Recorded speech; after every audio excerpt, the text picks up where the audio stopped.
Hello, Garland Nixon here, and the Gaza conflict has created a catastrophe for the neocons. It has revealed the U.S. empire as a Zionist empire, and is Tony Blinken a spy? Let's talk.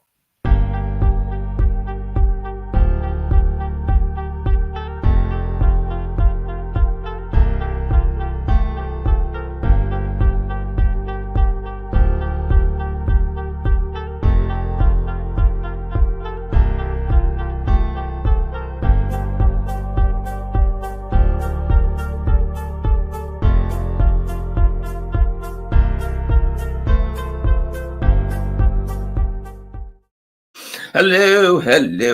Look, let me just say this. When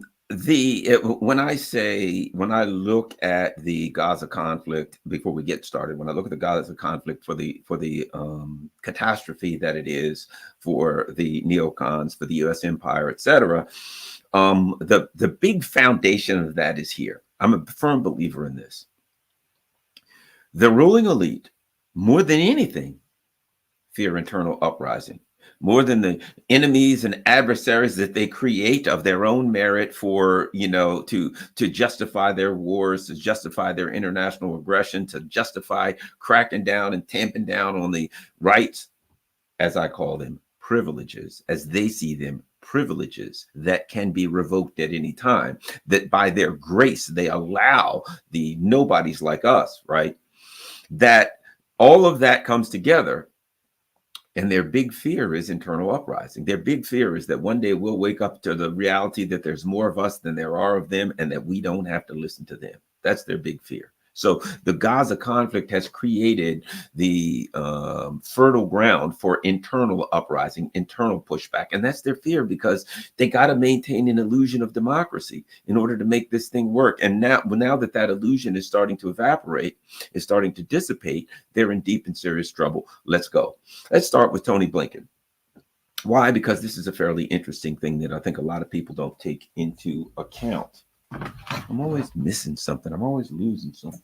Always dropping something for some reason. I just can't keep up with anything. At any rate, let's start with good old TB, Tony Blinken. I lost something, but oh well. Tony Blinken probably stole it. All right, let's go. Well, the good news is we won't have to worry about my phone ringing today, because I don't know where the hell it is. It's in another room, I guess. Okay. So Blinken has an interesting history. Let's tie him to Epstein. Let's tie him to Israeli intelligence. I think that's the consequential tie, right? And that is that Tony Blinken had a stepfather. Now, I'll be quite frank, who's intricately tied to in Israeli intelligence. Now, I will be frank. I have not researched who Tony Blinken's real father is, because I'm going to guess Satan. That's my guess. Beelzebub. Actually, I'm not a real religious guy, but if I believed in Satan and Beelzebub, I'd start looking for DNA alliances with the one Tony Blinken. But at any rate, now, all jokes aside, he has a stepfather by the name of Samuel Pisar, maybe Pisar. I don't know. Look it up. Pisar. Okay. Ghislaine Maxwell, as you probably know, was the late Jeffrey Epstein's cohort in crime, right? Keep in mind something. The Epstein operation was a spy operation, and it was run by what? U.S. and U.S. Here's what I'm going to argue. U.S. And this is my assertions. So keep in mind assertions based on what I've seen in my research. A spy operation, and I believe run by U.S., Mossad, and British spy teams. And look, come on now, Bill Clinton, Prince Andrew, on and on, right? I believe it's run by the three of them. Okay. And if you look at the history of Ghislaine Maxwell, her father was a guy who lived in England, who ran a shockingly, who ran a media empire in England, Robert Maxwell, who had a book written about him, Robert Maxwell, Israeli super spy, who when he died, and this is Ghislaine Maxwell's father, when he died, his body was brought to Israel, and he was buried alongside the heroes of Israel, right? So it seems pretty clear that this guy was involved in Israeli spying. This is Ghislaine Maxwell's father. Let's not forget that when one of the Trump officials was asked, why did you allow Jeffrey Epstein to walk away with such an easy sentence? His answer was, I was told, leave him alone. He's intelligence. And so I left him alone.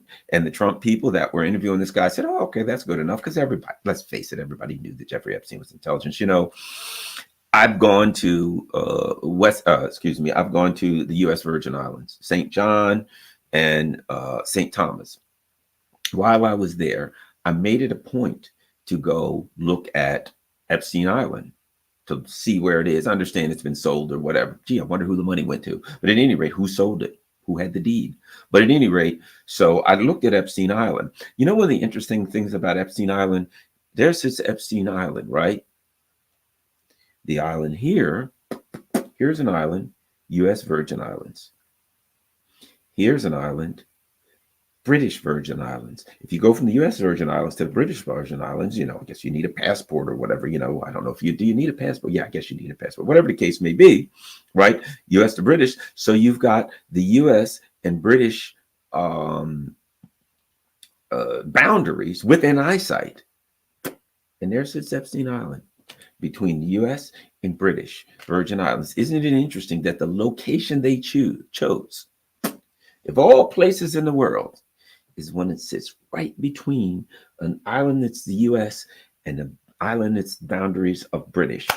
There sits Epstein Island right in the middle, right? Yeah, and people said, yeah, he was CIA and Mossad, but let's face it, MI6, you CIA, Mossad. I mean, what are you saying here? You know, it's all the same. Okay, so Ghislaine Maxwell's father was Robert Maxwell, Israeli super spy. Clearly, I think we're going to argue here that the Epstein, based on the evidence, is clear, was a intelligence operation of child trafficking and pedophilia. Think about that for a second. When you think your government's doing the right thing about anything, but Robert Maxwell, Ghislaine Maxwell's father, had a lawyer. The guy's name was Samuel Pisar. Now, Robert Maxwell committed suicide. Isn't it interesting? Jeffrey Epstein, like everybody around Ghislaine Maxwell, commit suicide, right? Her father committed suicide. Epstein committed suicide. A lot of suicides going around, almost like the Clintons. Everybody who's around them seems to commit suicides, right? Let's take a look at something. Samuel Pisar was Jeffrey Epstein's lawyer. This is from 1991 when Epstein crapped out. So there was an article in the New York Times about whether or not it was an accident. It was an accidental drowning. Was there somebody up to no? Was somebody up to no good? Among those arguing against any signs of despair are Mr. Maxwell's son Ian and his lawyer and confidant Samuel Pisar. They're among the last people, aside from the crew members, to talk to Mr. Maxwell. So Ghislaine Maxwell's father crapped out off the Canary Islands on his yacht. And amongst the last people to talk to Robert Maxwell, Israeli super spy, father of Ghislaine Maxwell, Israeli super spy, in my opinion, was Tony Blinken's father. One could be led to believe that he also was intricately involved in Israeli intelligence. I mean, let's face it, he was Robert Maxwell's lawyer and closest confidant. He was a Jewish guy who was allegedly, I'm told, I don't know, I haven't researched it, but we're told he's a Holocaust survivor, etc., right? So Samuel Pisar seems to have been involved in intelligence operations. I'm going to make that jump. Maxwell had a book written about him that said he was an Israeli super spy. Couldn't I assume from that? Couldn't I at least possibly project Tony Blinken as a person who, at minimum, has connections to Israeli intelligence? Look what he's doing now. Look what Tony Blinken's doing now. So I'm going to throw that out there. That's numero uno. Let's go. Let's continue. So another thing I think that we have to look at now is the catastrophe that is Gaza. Of course, there's two, and I don't want to be a person who does not address the horrific situation that the Palestinians are suffering. This is a horrific genocide. This is brutal, vicious murder. This is the United States showing who it is now. This is the U.S. This is, excuse me, not the U.S., because the U.S. implies the working class. Is there an element in the U.S.? Has there always been an element in the U.S. that's fascist? Absolutely, but it's not the majority. The ruling elite, it is the majority. They are fascist to the core. And if you look at the history of the ruling elite in the U.S. and what they've done, from wiping out the Native Americans to slavery to apartheid, this was the ruling elite.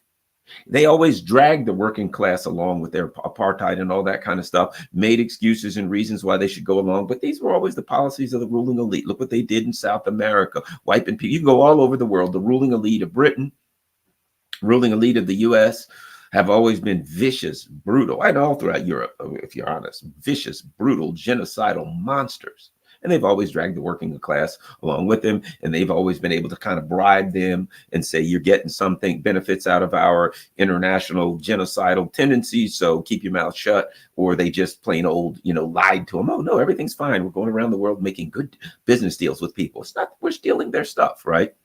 So they've always been a bunch of genocidal monsters, but they've been able to some extent hide it, to some extent tamp it down, to some extent hide it from the working class, right? So what we have now is, with Gaza, it's out there everywhere, and the working class is seeing it, and their great fear, their horror is the French Revolution, right? Is the Bolshevik Revolution, or any revolution anywhere where working class people say, we're sick and tired of the ruling elite screwing us over and we're going to cut their heads off. Pick your revolution around the world or in history, but it doesn't matter. That's what they're horrified of. Doesn't matter the ideology. Ruling elite are horrified of a revolution of the working class saying we've had enough. Okay. And Gaza is creating the dynamics for that. And they understand it, right? Let's look at a couple of things going on here. There is a website that I like, that I go to regularly, and I'm going to present it and actually put some of my stuff up, called the Greenvill Post. Pretty good website, right? They do stuff. It's anti-imperialist. It's on and on and on. They got stuff like how Israel has lost the North. Uh-oh! Uh-oh! Right?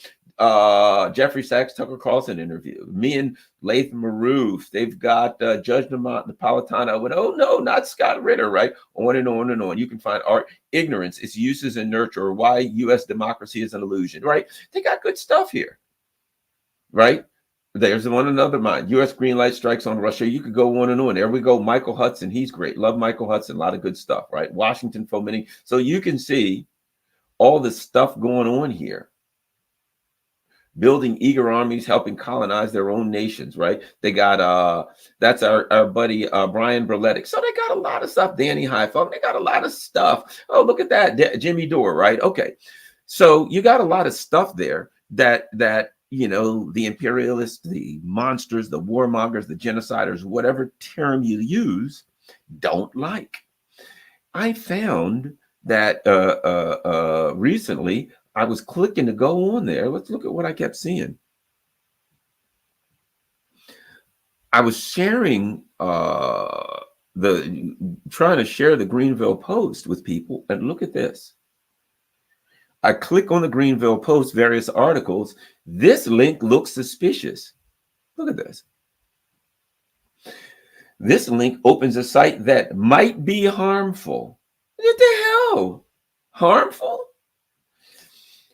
The reputation of greenvillepost.com is unknown. Safer with Google, open anyway, but look what is highlighted. Don't open. Why is it important to highlight don't open? What's important is if it's highlighted, if you hit enter, the thing that's highlighted is the one that will be executed, right? So what do? Well, they're basically blocking. They can tell you that what percentage of people, and I would imagine a huge percentage of people, what percentage of people are going to see that and not are going to move or not are going to go any further. Oh, harmful. You notice something. They don't say what it's harmful about. They don't say what it's bothering, what it's hurting. Is there a malware on it? That's what people will assume. But here's what they think. The reputation of greenvillepost.com is unknown. What does that reputation even mean? And you're friggin' Google. You're one of the biggest websites in, one of the biggest corporations in the world. And, you're what you can't figure. You've got all of these intelligence operations working with you. You've got all of these so-called things to keep us safe. And the reputation is unknown. You don't even know who they are. Greenville Post, never heard of it. Well, let me ask you this. Here's an obvious logical question. If, in fact, the reputation of the Greenville Post is, how did they put it? Unknown, right? If the reputation is unknown, why would you put a block on it? Unknown implies you don't know if it's good or bad. You don't know anything about it. We don't know anything about it. Is that what you do? All sites that are unknown? Why don't you know? You're Google. And if it's unknown, why would you block an unknown site? I would argue that you have to know something about it in order to block it. In order to put a blocker in it, you must have a reason, a justification. Hey, we're going to block Greenville Post. Why? Yeah, who knows? I don't know. Maybe perhaps it's a bad site. Maybe it's not. I don't know. The reputation's unknown. It might be harmful, but maybe not, right? So you put a block on there, and here's your argument. Well, it could be harmful, maybe not harmful. I don't know. Who knows? We don't know anything about it. We're only Google. I mean, it's not like we have the resources to look into it. We don't. So right now, here's what we're going to do. We know nothing about this site. We don't know if it's harmful. We don't know if it's not harmful. So we're going to block it because it could be. And then they have this thing on here, safer with Google. So don't open it.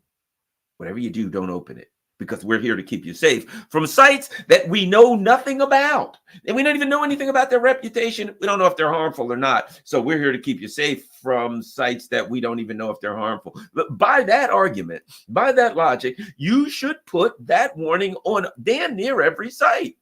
Hey, some guy puts up a site and he says, hey guys, this is the Caterpillar site. We got pictures of caterpillars. We sell caterpillars. The history of caterpillars. The DNA markers of various kinds of caterpillars. This site is all about caterpillars. What do you know about bulldozers? D9's Caterpillar, made by caterpillars. All that's on the site. The Caterpillar website. Well, if Google doesn't research the Caterpillar website, shouldn't it get this? Hey, we don't know anything about the Caterpillar website. Could be harmful. Maybe not. Don't open it. We're keeping you safer with Google. In other words, it's a lie. And what does that really mean? As we go on. Basically, here's the bottom line. This is a sign of desperation. They are horrified. And if you notice, this stuff has picked up since Gaza. They're scared to death. Let me say this about Scott Ritter. A lot of people watching this know about the Scott Ritter situation, right? What happened recently with Scott Ritter? Garland's going to lose his mind because I'm OCD, and when I can't find something, I freak out. I found it. Oh my God. Woo! Okay, I don't have to go bananas any more than I already am, right? So let's talk about Scott Ritter. So recently, Scott Ritter says, I'm going to Russia, to the SPIEF, right? St. Petersburg International Economic Forum. He's going to be one of the speakers. He's going to do this and that. He's going to do blah, blah, blah. Look, let's face it. Scott Ritter doesn't make or break the St. Peter's International Economic Forum. It's not like if he's not there, things ain't going to work out. And guess what? Scott Ritter's been running around Russia since there's been a Russia. He was there in the 80s running around, right? He's been there in the last year back and forth to Russia, trying to build goodwill. We can't have people trying to build goodwill with Russia. That is an injustice that must not be allowed to stand, right? So Scott Ritter's running around there.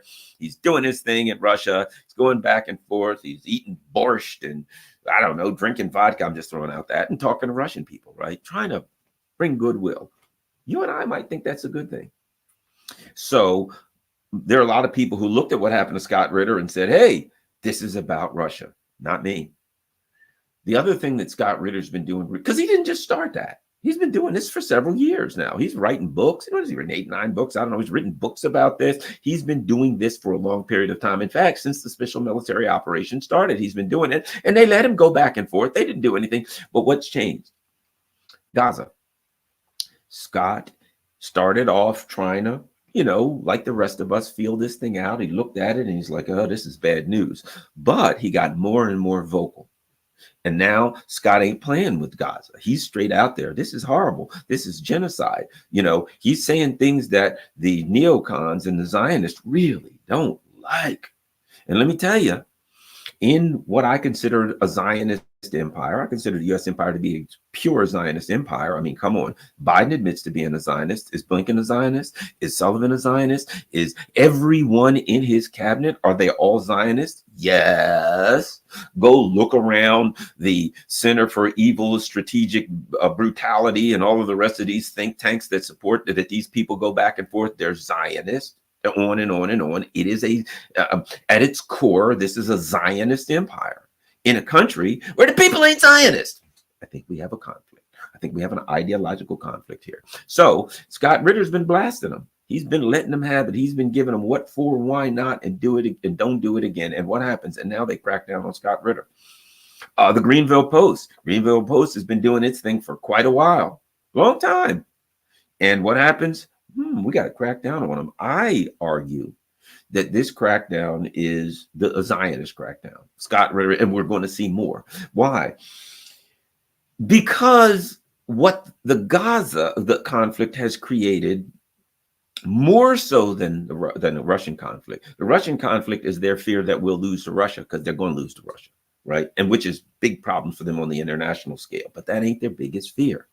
Their biggest fear is always internal uprising, revolutionary uprisings, internal uprisings. The people at home, whatever their ideology be, say, I'm sick and tired of the fact that you will not allow us to exercise the constitutional rights that we were promised, that we're finding out our only privileges, and your ass is trying to revoke them. Right? That people around everywhere will say, I'm sick and tired of the fact that you're trying to make me do things I don't want to do, that you're censoring me. I can't read what I want to read. And now you people are running around saying you've got to block anything that you don't want me to see for my own good.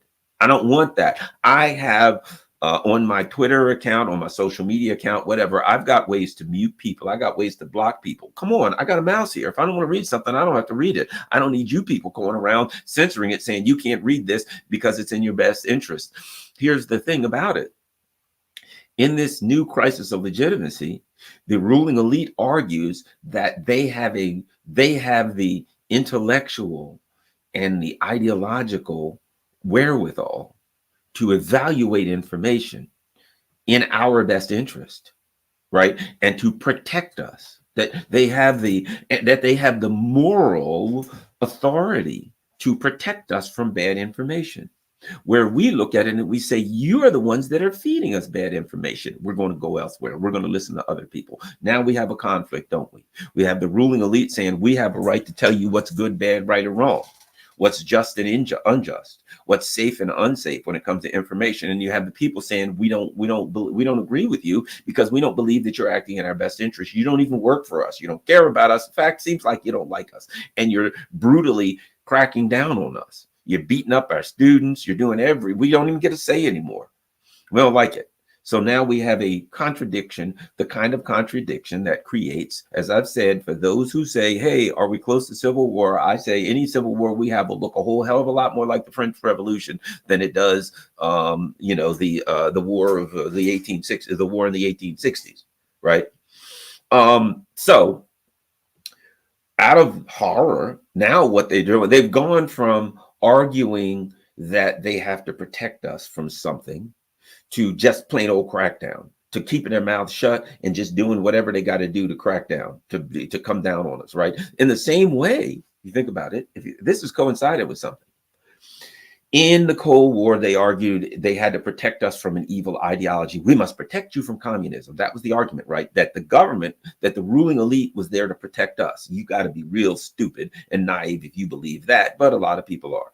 So they were going to protect us from communism, right? Their argument was they were acting in our best interest. Okay, after the Cold War, what do we get? They're going to protect us from terrorism. Oh my God.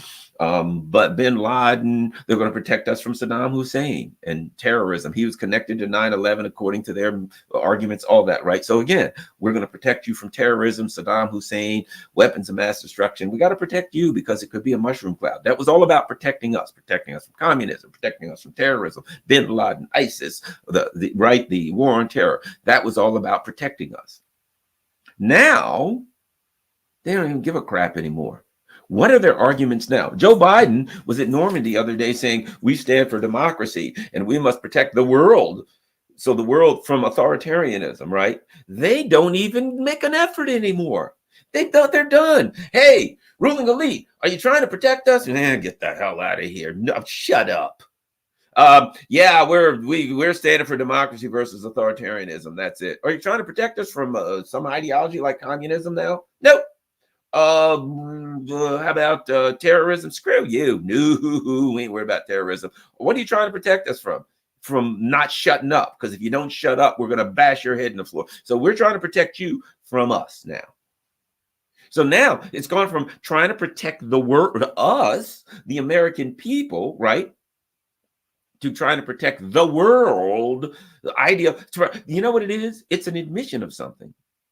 It's an admission that what they're really doing is trying to protect their ideology. Because now it's become, we're going to protect the world for our ideology, which they call democracy, which ain't, but that's what the term they're going to use to describe their totalitarian, their authoritarian, their downright fascist ideology of oppression and censorship and war. We're going to protect that, we're going to call that democracy, from authoritarianism, which is anyone that won't submit to every damn thing we tell them to do and that won't open their economies to our neoliberal monsters to come in and rape and pillage them. So they're going to protect their authoritarian fascist ideology from anyone who doesn't want to submit to what they're doing, to what they want them to do, who to lay down and get screwed, or we're going to kill you. Right? They don't even try anymore to think about it. They don't even make an attempt anymore to say that they're trying to protect us from something. Other than when they crack down on, and I mean, this is in an abstract way, in a direct way, they don't say they're protecting the American people from something. But in an abstract way, they say they're blocking and censoring the Greenvill Post or whatever, so that we won't get misinformation, right? Which means, again, the ruling elite are the ones who decide what is and isn't misinformation and who does and who doesn't get to talk. Let's look at something else here, and I think this is important.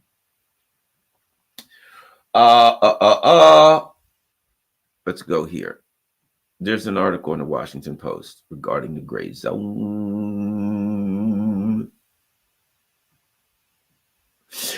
News sites, Washington Post, news sites editors ties to Iran and Russia show misinformation's complexity. What the hell does that even mean? What does that mean?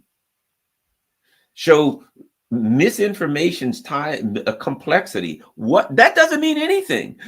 All they're saying is a news site, well, they admit it's a news site, has an editor who has ties to Iran and Russia. What ties? So they go on, Wyatt Reed, a guy who I know well, top editor at an online news site aimed at Americans, who has worked extensively for Russia's Sputnik, also has taken money from Iranian government-owned media, according to newly unearthed documents, right? Ooh, unearthed documents. I wonder who unearthed them, right? Listen to this. Hacked emails and other documents from the Iranian government-funded Press TV Somebody hacked them. You know what I remember?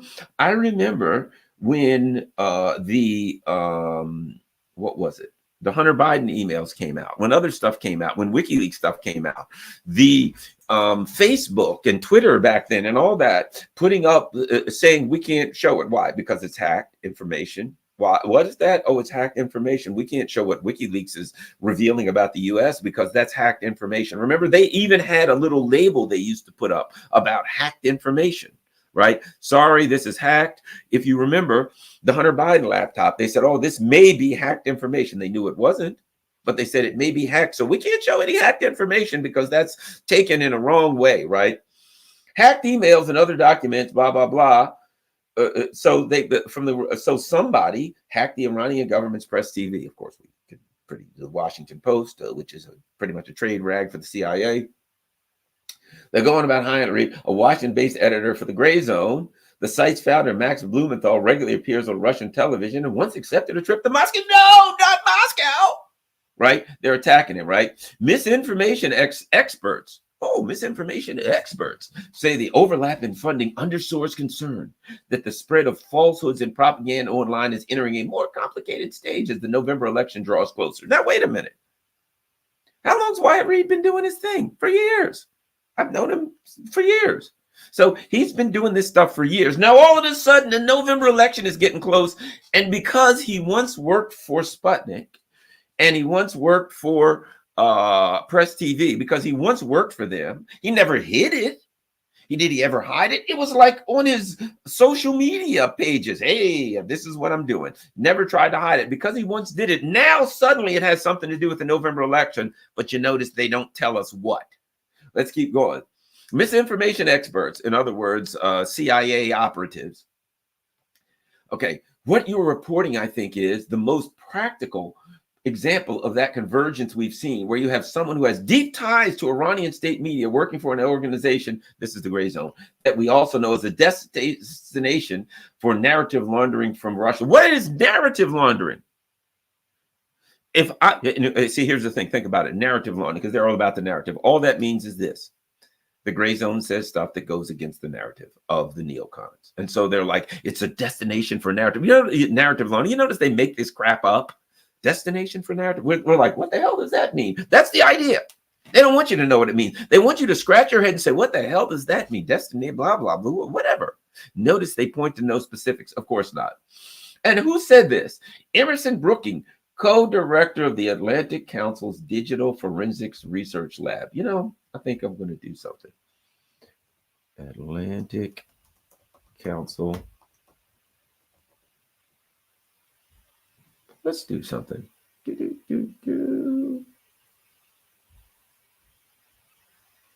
Let's look. The Atlantic Council, they're the ones who are giving us this info, right? Man, we sure are lucky that the Atlantic Council's helping us out. They're telling us about misinformation, disinformation, Russian bots, all that kind of stuff. Let's take a look at who's contributing to the Atlantic Council. The people that are always in the Washington Post. Let's go to the big donors. Let's go to the big donors.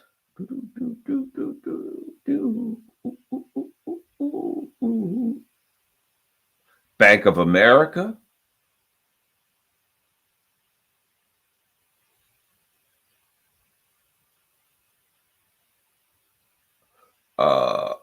General Aviation Manufacturers. British Embassy. Let's keep going.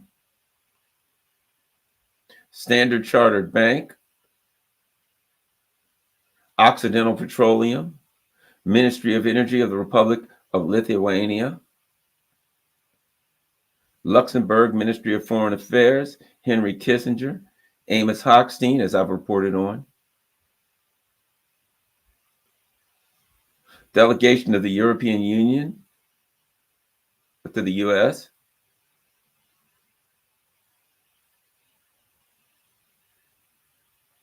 let's keep going. David Petraeus, NATO Defense College Fund, Ministry of the French Republic.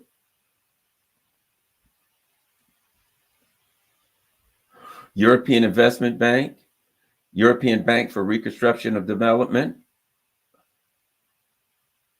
Blue Star Strategies. They sound familiar. AT&T. This is old.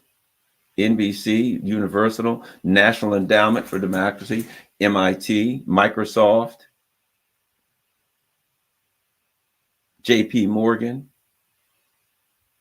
Eurochem, Accelerate Exelon, BAE, which is the Boeing, Bank of America, BAE, which is a huge funder of, I mean, I could go on, which is a defense U.S. mission to NATO, U.S. Marine Corps, Brent Skullcraft, Northrop Grumman, MetLife, ExxonMobil. So we could go on and on. NATO diplomacy, NATO strategic, Open Society Foundations, Rockefeller Fund. I mean, I could go on and on. You see where we're going? So bottom line is this. $1 million donations. Facebook, Goldman Sachs, Rockefeller, Saab, Systems Capital Management, Airbus, Chevron, General Atomics, Google, Palantir, Raytheon. Okay, so now you get that. That's the Atlantic Council. Let's get back to the article. That's who the Atlantic Council is, okay? Let's get back to this article.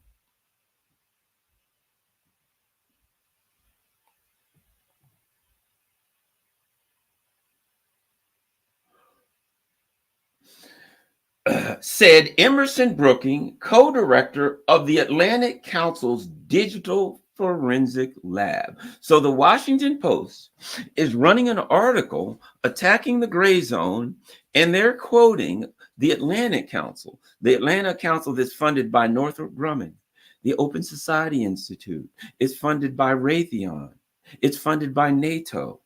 It's funded by Bank of America. It's funded by Facebook. It's funded by Google. Those are the people that the Washington Post says has the moral authority to judge the gray zone. You know why? Because the gray zone is telling you that these people are a bunch of crooks, that these bunch of people are warmongers and liars, etc. So you go to the Washington Post, and what do they say? Hey, let's talk to the Atlantic Council. Hey, what do you know? The gray zone's bad guys. I'm arguing this. The attack on the gray zone, the attack on Scott Ritter, the attack on the Greenvill Post, all of these are not related to Russia. They're not related to Taiwan. They're not related to China. They're not related to misinformation. What we have now, I think, is this: those hair on fire crazies who run the Zionist military outpost are saying we got to crack down. See, now they're afraid to death for this reason. Let's look at Israel. It's a disaster right now. They're losing a war to a bunch of guys, again, in flip-flops, beating their asses, right? They're woofing, oh, we're going to attack Hezbollah. Yeah, they already know that ain't going to turn out well. If they attack Hezbollah, they're going to get their butts kicked. Iran has slapped them. They're like, wow, we're going to threaten Iran. Iran's like, oh, really? Let me show you something. Backslapped them, shut them the hell up, and humiliated them before the world and with their April attack. Okay, it's over. The people are in the streets saying we're sick and tired of these murderers. And they're like, oh, my God, we're in deep trouble. This thing's a catastrophe. It is a PR catastrophe worldwide. Countries are all running in bad. And so internally, they're horrified. So let's keep going this attack on the gray zone. So they go on.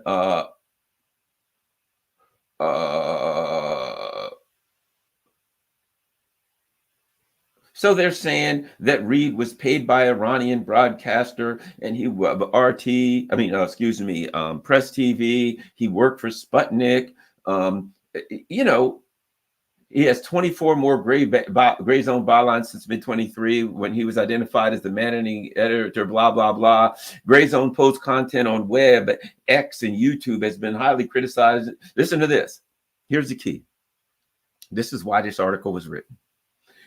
Grayzone posts content on the web, X, and YouTube, and has been highly critical of Iran's regional enemy, Israel, as well as its supporters in the United States. There, my dear and fluffy friends, lies the reason that this article was written. It was written and the Grayzone was attacked. But here's what's even worse. Max Blumenthal is Jewish. So they can't call him an anti-Semite. Of course, that ain't saying that they won't, but they can't use the normal anti-Semite. So they're weeping and gnashing their teeth. Oh my God, what are we going to do? That damn Max Blumenthal. He's exposing us and we can't call him an anti-Semite because he's Jewish. What are we going to do? I know. Let's go to the Atlantic Council because they can be trusted to tell the truth. And we'll write an attack piece on the Washington Post because hell, that'll take him out. The good thing is, who the hell reads the Washington Post anymore other than the same spies who write the articles in it? So the good news for the Grayzone is it was written in the Washington Post. So like really nobody's going to see it. That's like an attack on Garland on CNN. CNN goes on Garland Nixon, Russian bot must be stopped. Nobody, I'll say to everybody, hey, did you see me on CNN the other day? They'll be like, who the hell watches CNN? No, what are you talking about? They launched an attack against me on CNN. It was an hour-long documentary that said Garland Nixon, the evil Russian bot, must be stopped. Didn't you watch it? And everybody's going to be like, well, CNN? No, I was watching the game the other day. I was out changing the oil in my lawnmower. Freaking CNN, really? Who's watching that? The good thing about these, CIA trade rags like the Washington Post is nobody watches them anyway. So the attacks that they're launching I would like to say it's falling on deaf ears. It's falling on no ears. The only people that watch CNN are the brainwashed zombies. The only people that are still reading Washington Post are like the people on Capitol Hill or something like that, who already believe all the lies they're telling anyway, or the people that are writing them, right? So they go on, First Amendment guarantees free. You know where they're going with this. And John Conyers once said to me, he says, whenever you read the word but, here's what it means. Ignore everything I said before this. The First Amendment guarantees free speech rights, even for Americans believed to be spreading foreign propaganda. Let's see what the next word is. But, in other words, ignore that. But current and former intelligence officials, it's almost like they had access to current and former intelligence officials when they wrote this, It's almost like they were in a room with them. It's almost like, hey, current and former intelligence officials at the Washington Post, could you leave your desk and your office, since you're assigned to work here on a daily basis and you kind of run the paper? Could you come over here and talk with me about this particular story? Oh, you're attacking the Grayzone? Yeah, well, it's funny. We were just finishing the assignment that you gave us of researching more stuff to attack the Grayzone. So, hey, what the hell? Well, come on over. Meet us at the coffee machine. Great idea. Thanks. Right? So where were we? I always love this. I always love this when I read the Washington Post. Current and former intelligence officials that they obviously consulted for this story, if not had it written by, say Americans' tolerance for information paid for by foreign actors has made disinformation one of the most critical threats to U.S. democracy. Yeah, well, if we had U.S. democracy, it could have threats. But here's the irony. They're going after the First Amendment. They're going after free speech and saying something else is a threat to U.S. democracy. Foreign support for ostensibly independent publications gives other countries deniability for disinformation, as well as protection from internet platforms labeling the output as coming from state-sponsored outlets. See, here's the game plan that they're playing. If you say something that let's say Russia's President Vladimir Putin says it's raining, and the president of Iran says, yeah, it is kind of cloudy. I think it is raining. And Garland says, darn it, I better go get an umbrella. The water's all over me. Yeah, I think it's raining. You're repeating disinformation from foreign sources. They all said it's raining, and you said it's raining. Therefore, now, I might never have heard them say that. I might not even know they said it. And in fact, it may be raining in Moscow, raining in Tehran, and raining in DC at the same time. So I may say it's raining because it's raining in all of the three places, totally unrelated. But according to them, if I say the same thing as them, I am spreading, repeating propaganda, repeating disinformation. That's the absurdity of this whole thing. What they're saying is you're not allowed to say things that go outside of our narrative. My God, we're desperate. People are ready to revolt. They ain't listening to us anymore. Oh, crap, they might vote for Trump. We better push Trump so he gets Nikki Haley, or that's the move. You got to understand it. They're the move of the ruling elite. When they get really, really afraid, they are scared of Trump for a number of reasons. I'm not saying it's valid or not valid. Here's the reality. It's obvious they're scared of Trump. And their machinations to take Trump out through lawfare don't seem to be working. So they got an alternate plan. And their alternate plan is easy.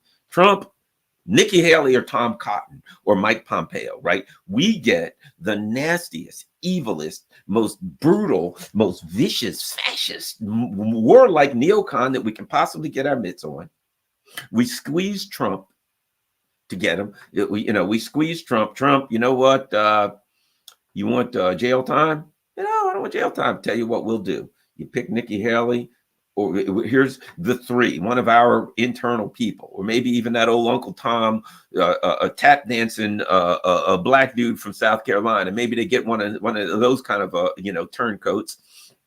They get somebody like that, and then Tim Scott, I call him Tom Scott, but maybe they grab this guy because he's really good, because he's black, and then they can say, oh, hey man, look, even Trump has gone woke, right? He's got a black dude. Now, of course, old Tim Scott is just one of their puppets, and he smiles, and they might have some little trouble with the whole rainbow flag with thing with Tim Scott. Touch that, do we? There are those who put him in the same category as Lindsey Graham. It's interesting that South Carolina has two senators who have some things in common that one might not think would be so much approved of and associated with the current GOP. But hey, such is life, right? I'm not. Look, first of all, let me say this. I don't care myself. I got nothing against gay people or for gay people. I don't care what kind of a sexual relationship people have with other people. I just don't want to hear about it and don't want to know about it. I'm not calling around. Yeah, I see my friends. Hey, Garland, what is your sexual desires? I'd be like, who is this? Click. Right? That's most of us. Most of us are like, now, don't get me wrong. There's guys, they do locker room talk and stuff like that. Sure. But for the most part, most of us really don't want to know. We don't go around asking each other, right? So that's the issue. But it's interesting, this whole Tim Scott and Lindsey Graham stuff. I ain't going to leave it around. I ain't judging. I don't really care. At any rate, other than in the context of kind of weird the way the GOP plays certain angles, and then they end up with South Carolina having a very diverse group of senators. We'll just put it like that. Their senators, the choice of senators is quite diverse. At any rate, so we move on. So the game plan is easy. You can't beat them, join them. Now Trump better watch it, because if he chooses one of these evil minions, he might get Hillary Clinton. He may get it may be, hey, what happened with Donald Trump? Well, the Trump airplane went down in a remote mountainous area.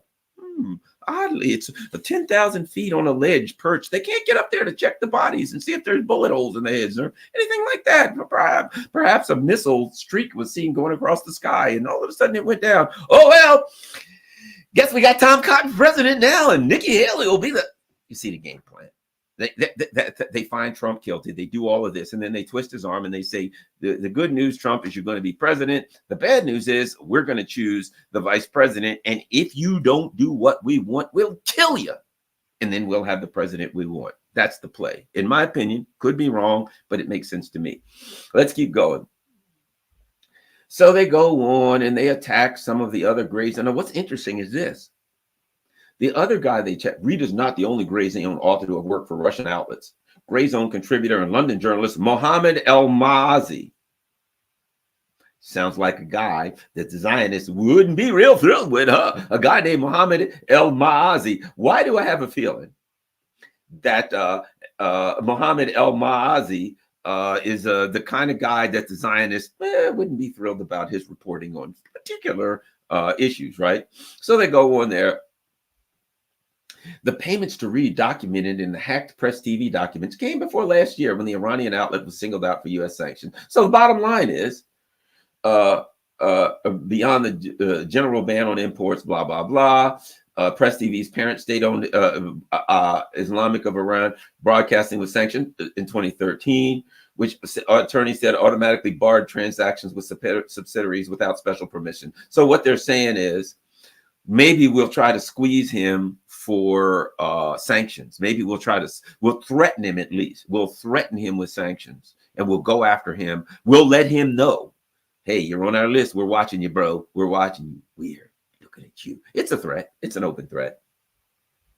So they go on. Attorneys who deal regularly with Iran sanctions said U.S. journalists who were paid by sanctioned Iranian media entities could be in legal jeopardy unless they were granted waivers. So they go on to say, we're looking at you, White Reed. We're looking at you, Grayzone. I believe this is about Gaza. They are horrified. They are frightened. They are in great fear. Let's keep going. We've been going on. They say working for Sputnik theoretically, which I have a radio show, so theoretically might be covered by the Foreign Agents Registration Act. Theoretically, they forced Sputnik to register under FARA. So theoretically, it may be, theoretically, it may be covered under FARA because they forced Sputnik to register with FARA. So it's theoretically, could possibly, maybe be, not theoretically, which requires anyone working as agent or form to register with the Justice Department. The statute's application to people working as journalists is unclear, with rare examples. Unclear, they're registered under FARA, right? And they say,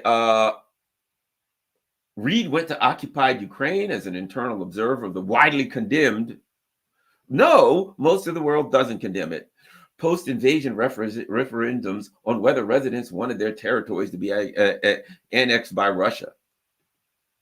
And listen to this. He was quoted by Russian government news services saying, everything I've seen so far has been very transparent and very open. It kind of reminds me of when I went to Venezuela. You know what I said? I went in Venezuela as an election observer. And you know what I said?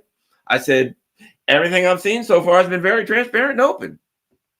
I guess that's wrong. You know what he was supposed to say? Oh, it's been terrible. It's horrible. He wasn't. Again, it hurt the narrative. You're not allowed to say that.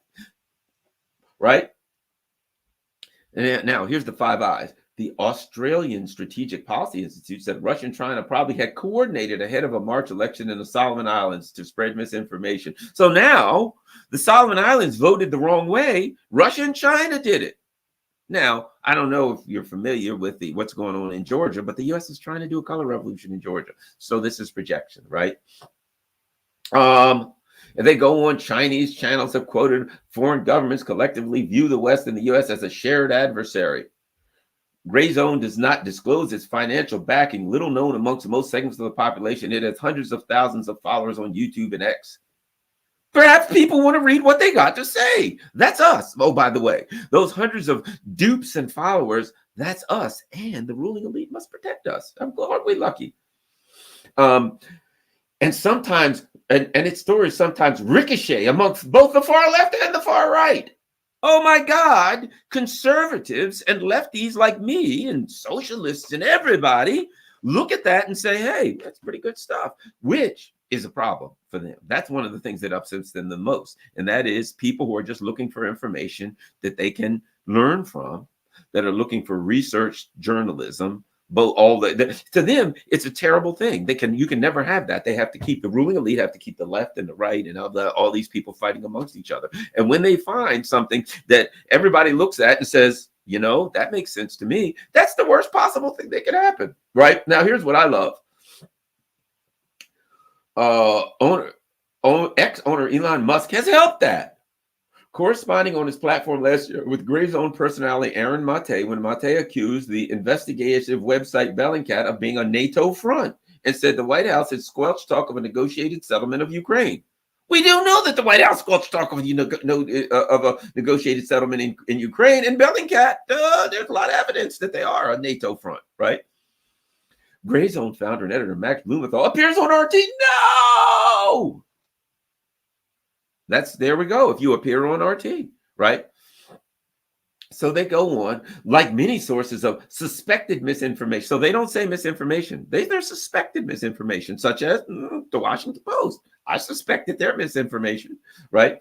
Grayzone mixes falsehoods and misleading insinuation with truth. Misleading insinuation. Again, what do they have to do? This fuzzy stuff. Fuzzy stuff. Well, falsely.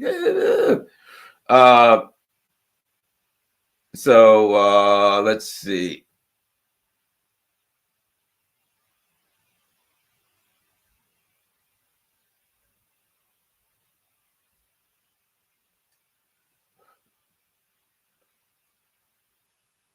At Grayzone, so they go on.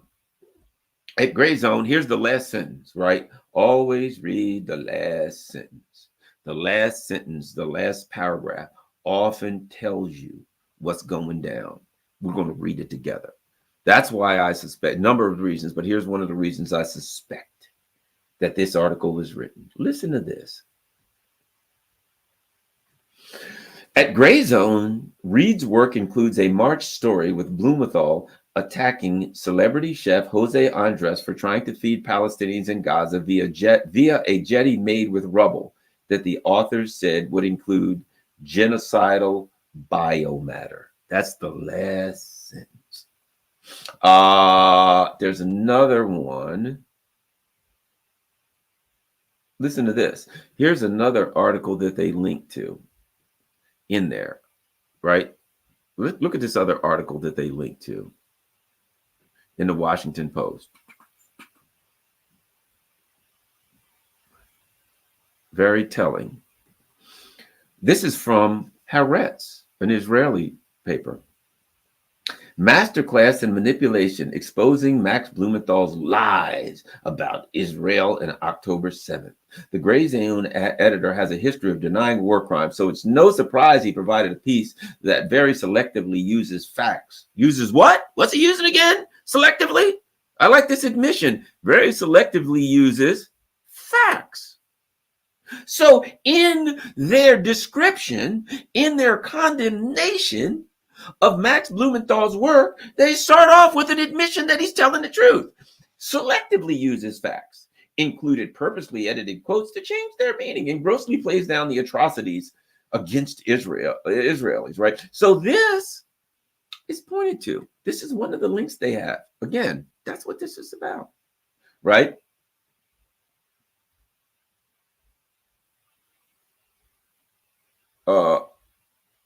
They have a history. Listen to this. This is the same article. This is what they have. They say about the Grayzone. They have a history of denying war crimes committed by Russia, China, and the Assad regime in Syria. So this new episode was almost unavoidable. They denied the March 22nd massacre by Russian soldiers in Bucha.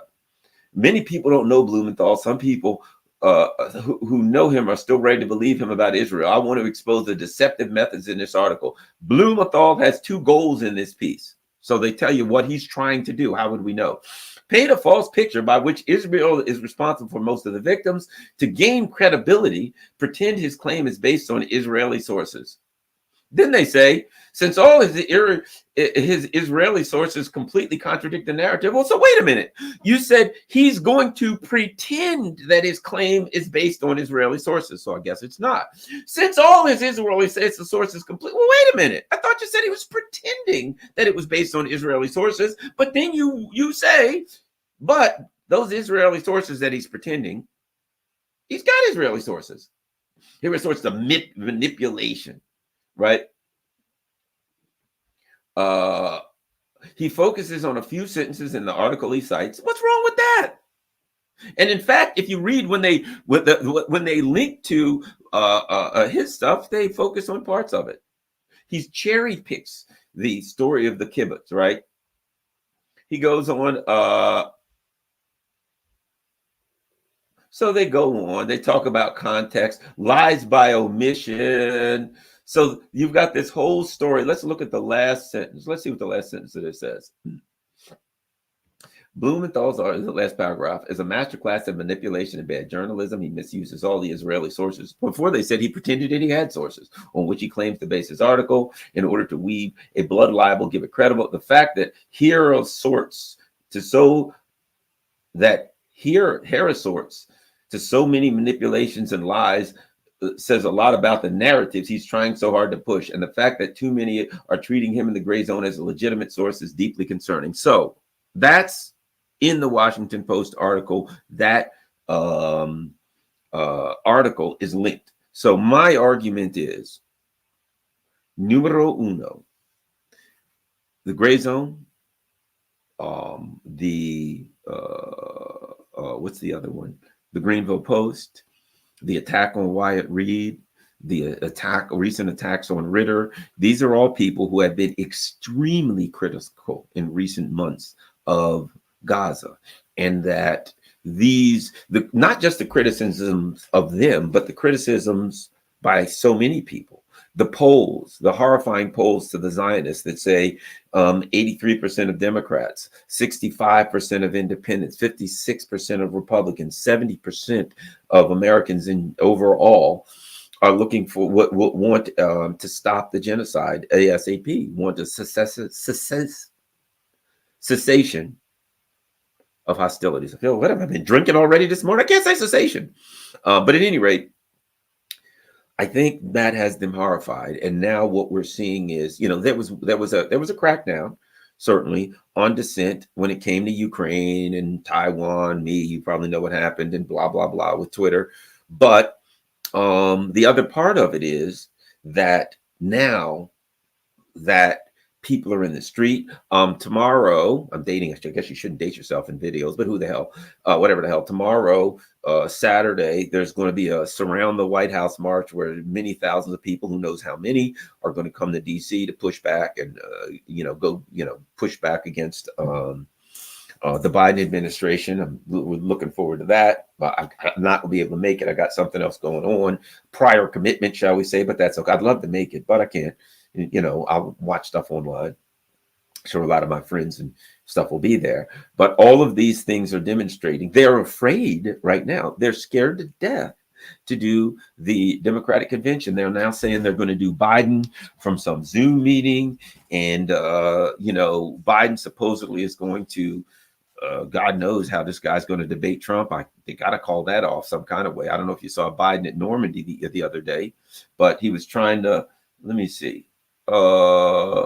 This is the last thing I'll do. Biden was in Normandy.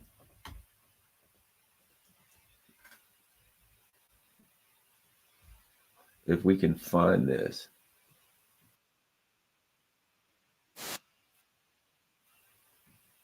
So Biden's at Normandy, and you can see, well, I'll just let you know what happened. He's there, people are talking or whatever, and again, and everybody's standing, and apparently Biden's there with his wife, and apparently old Oedipus Macron is there with his mother, great grandmother, and Biden, I guess he wanted to sit down, and he started trying to sit in a chair that didn't exist, and his wife puts her hands over her mouth and whispers something to him, probably like, "Joe, there ain't no chair. Stop trying to sit." Let's take a look. This is the latest Biden. It's not a gaffe. It is a very sad and embarrassing state of affairs. There you go. Biden's at Normandy. There's Macron Jr. and Sr. Let's look.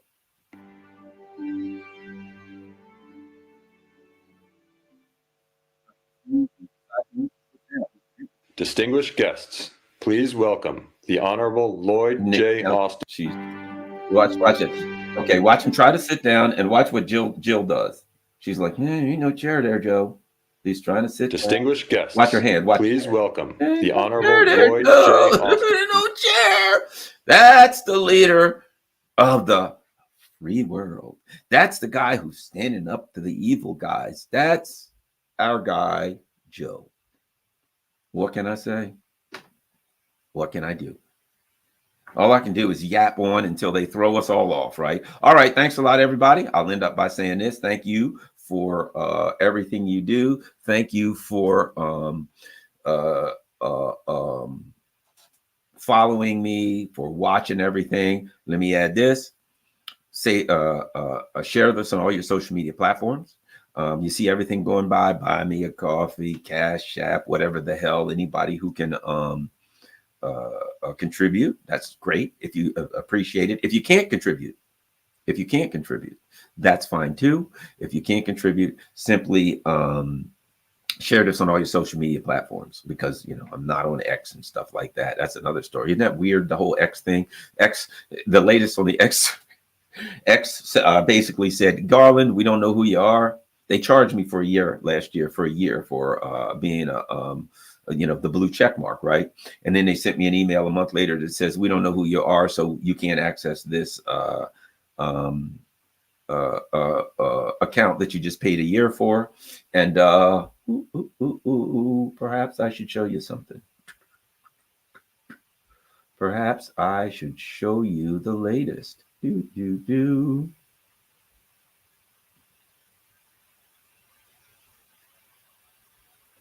Perhaps I should show you the latest. So a year ago, I paid for a year, and they said, look, a month later, we don't know who the hell you are, so you can't ever get in this account again, and we can't tell you who owns it. But they charged me for a year, right? Last June 7th, I paid $84 for 1 year of blue check mark on Twitter. Last time I checked, what's the date of today? Today's June 7th. Here's an email I got from X. $84 paid June 7th. $84. Isn't that interesting? They have charged me again. Now, I can't access that account because they don't know who owns it. They have no idea. They sent me an email. It's like, yeah, hey, we wish we knew who owned the account, but, we don't. So we will fraudulently charge you yearly for that account. They're taking my money, and I've been paying. I'm paying. I'm not going to call and say don't. I'm paying it. I have my reasons. At any rate, isn't that interesting? They send me an email that says we don't know. Again, what does that show? It shows how screwed up they are. It shows why they shouldn't even be in business.